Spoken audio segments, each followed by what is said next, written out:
Hello, everyone. Thank you for having me. It's a pleasure to be here. My name is Danny Halprin, and I'm the Virtual and Augmented Reality Developer Evangelist at AdMix. And today I'll be talking about advertising and branding within immersive media.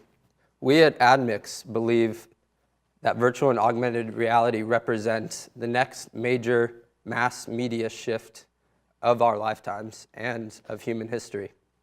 And with that, we believe that the pioneers or the early visionaries of this technology have an obligation to contribute to its success and protect it from its harms. So here we have an example of what ought not to be. In a virtual reality head-mounted display, what would ruin the immersion of a virtual experience is what has happened to the web on desktop, what has happened to the mobile phone, and we certainly do not want to see the same paradigm of advertising impact the immersive experiences that we are building today. So it's my job as the developer evangelist to nurture and support the immersive community and help them monetize and succeed in a way without impeding on the immersiveness of their experiences.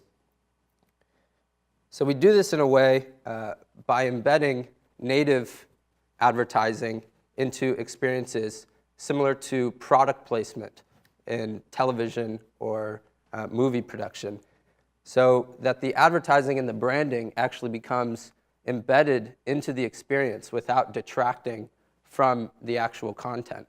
In traditional advertising, seen through digital advertising methods on web and mobile, the advertising is often detracting from the actual content. And we believe that for virtual and augmented reality, that the most optimal, least intrusive form of advertising will actually be a part of that experience. And so we've actually started the VR and AR pledge that promises to prevent advertising from ruining the cherished immersive experiences that are being built today. As I mentioned, on desktop and mobile, advertising has taken over the content and the purpose of navigating those experiences. So on desktop, between pop-up, ads that are unskippable, large sticky ads that redirect you, and autoplay video with sound, navigating a desktop web experience is almost like you're avoiding booby traps of different triggered advertising. And on mobile, there's so many different varieties of kinds of advertising that, again, impede on the experience. And so my deepest fear is that immersive media is subject to these same problems. And so what we have seen, which is encouraging, is that different ways of social media advertising and things like influencer marketing are starting to learn from the mistakes of traditional digital advertising. But we see that that has its problems as well. Recently, all over the news, there's been talk of Facebook and their Cambridge Analytica scandal. So although the format of advertising and branding has become more native and has fit into the content rather than replace it or intrude upon it, there are other issues of that as well, such as targeted intrusive ads that take personal data and invade people's natural privacy. So we see that with Facebook, and on any digital experience with that data accessible, I'm afraid that we may find ourselves in a situation where that data will always attempt to be used to run targeted ads, but not with AdMix. So what we're committed to is, as I said, native advertising that becomes actually embedded within the experience. And we believe that in virtual reality in particular, advertising will be based off the context of the environment and not of the individual's personal data. So, for example, if I'm with my friends in a social VR experience and we are watching, say, a World Cup game, as we are right now, the advertising would be relevant to the experience that we're in. So a Nike soccer ad, for example, would be extremely relevant in a soccer environment. That didn't require any personal information to be intruded on. The content is relevant to the advertising. So we know that the users themselves like soccer, they may like particular teams, and there are some assumptions that can be made through the content that they're experiencing, but that didn't require any advertiser to take personal data from the individual. No purchase history, no location data. It's only matters what the context of the experience is in. Similar to physical advertising methods like billboards. If you're driving on a highway and there's a McDonald's billboard on the side telling you to take the next exit for a Big Mac, we don't feel intruded on. That's not an invasive experience because we know that McDonald's is trying to reach its audience on the highway, and we know that based off our location, there's a McDonald's down the street. And so although they're doing advertising, it's not taking any information from us. And so we believe that virtual reality offers that opportunity as well, despite it being a digital experience where we've seen companies are falling susceptible to taking advantage of that personal information. In some cases, actually, we find that virtual experiences can be improved by embedding advertising. So for example, in a city landscape such as this, we're actually very accustomed to the idea of branding being all over that experience. Take Times Square, New York City, for example. We're numb to it now, but if you imagine being there, you could probably count at least 25 different logos or more that are popping out or surfaced on buildings or billboards or flashing at you. And although that's not the case likely within virtual reality, we're very accustomed to a city environment having branding within it. And so if the fear is that advertising detracts from a virtual experience or ruins the immersion, we find that landscapes like a city landscape or urban environments, or some examples I'll get to now, it actually fits naturally within the space. So one area of particular interest is within the home. And for example, you could be within some virtual real estate, and on the TV, there's a particular Netflix show being displayed, or on your coffee table, you have a Papa John's pizza or a GQ magazine or a Louis Vuitton purse.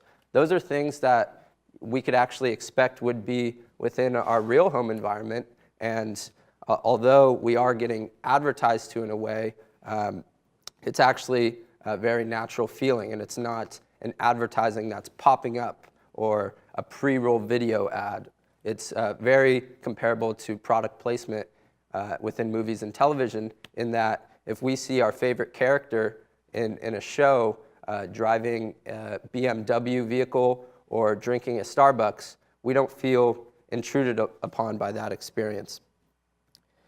Another example I mentioned that's very conducive to native advertising in immersive media is sporting events.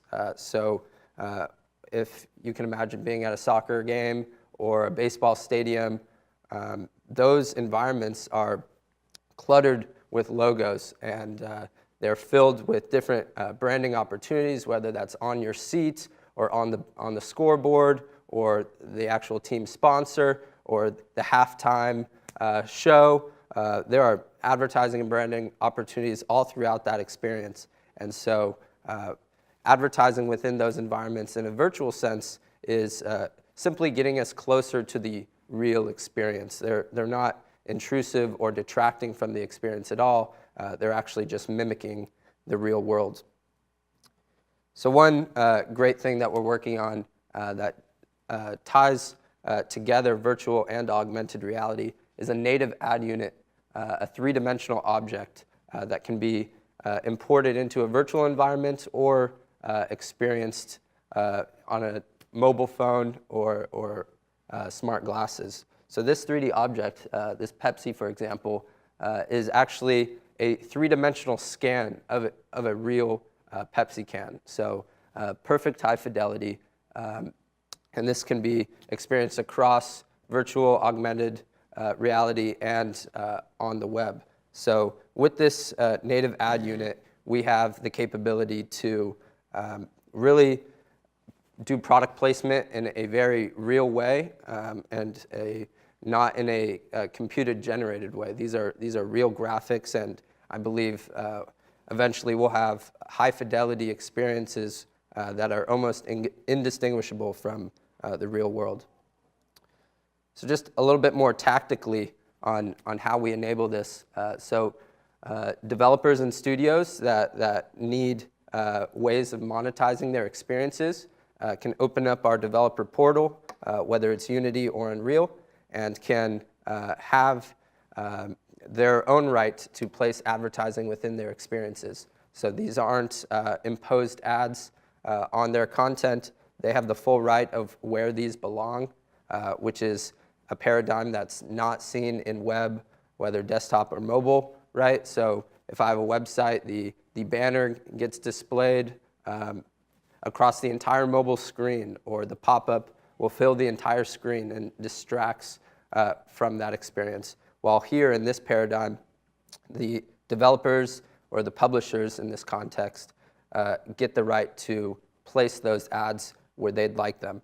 And then what is actually more advantageous about immersive media for advertisers is gaze tracking and eye tracking technology, which accurately determines exactly what the user was exposed to within that experience. So we can see, for an example here, with a heat map, you can tell by the red density the amount of time that a user spent looking at that given area.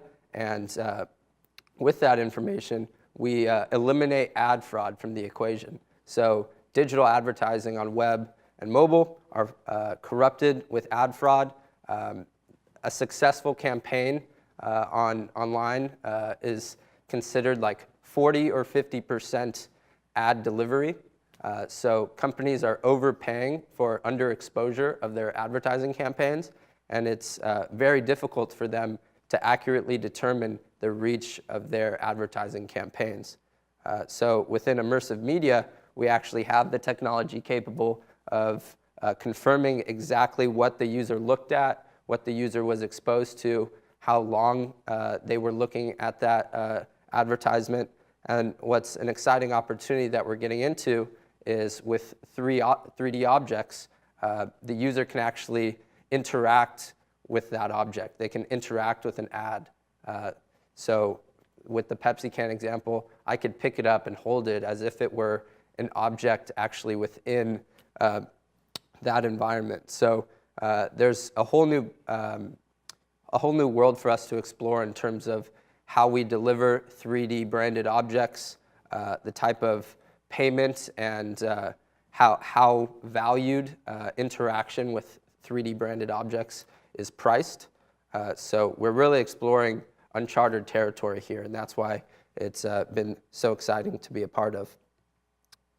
So with that, I'd like to thank you again for having me. I really appreciated being here. I take great pride in this position with AdMix because, as you may know, or as many of you well know, monetizing virtual and augmented content is quite difficult. It's been mentioned by the previous speakers that they spend all this money, they raise funds to build this content, so they're in debt, and then they can't monetize the content.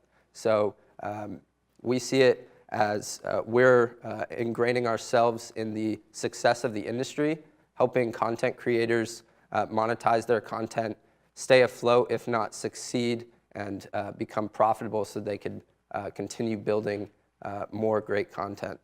So with that, that concludes my speech, and thank you so much for having me.